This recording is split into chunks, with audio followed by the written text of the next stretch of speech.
اور ہم نے فرعون کو اپنی سب نشانیاں دکھائیں مگر وہ تکذیب اور انکار ہی کرتا رہا۔ کہنے لگا کہ موسیٰ، کیا تم ہمارے پاس اس لیے آئے ہو کہ اپنے جادو کے زور سے ہمیں ہمارے ملک سے نکال دو؟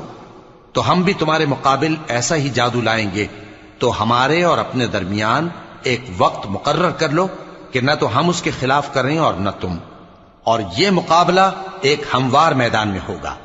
موسیٰ نے کہا کہ آپ کے لیے یوم زینت کا وعدہ ہے، اور یہ کہ لوگ اس روز دن چڑھے اکٹھے ہو جائیں۔ تو فرعون لوٹ گیا اور اپنے سامان جمع کر کے پھر آیا۔ موسیٰ نے ان جادوگروں سے کہا کہ یہ تمہاری بربادی ہوگی، اللہ پر جھوٹ نہ باندھو، وہ تمہیں عذاب سے فنا کر دے گا، اور جس نے جھوٹ باندھا وہ نامراد رہا۔ تو وہ باہم اپنے معاملے میں جھگڑنے اور چپکے سرگوشی کرنے لگے۔ کہنے لگے یہ دونوں جادوگر ہیں، چاہتے ہیں کہ اپنے جادو کے زور سے تم کو تمہارے ملک سے نکال دیں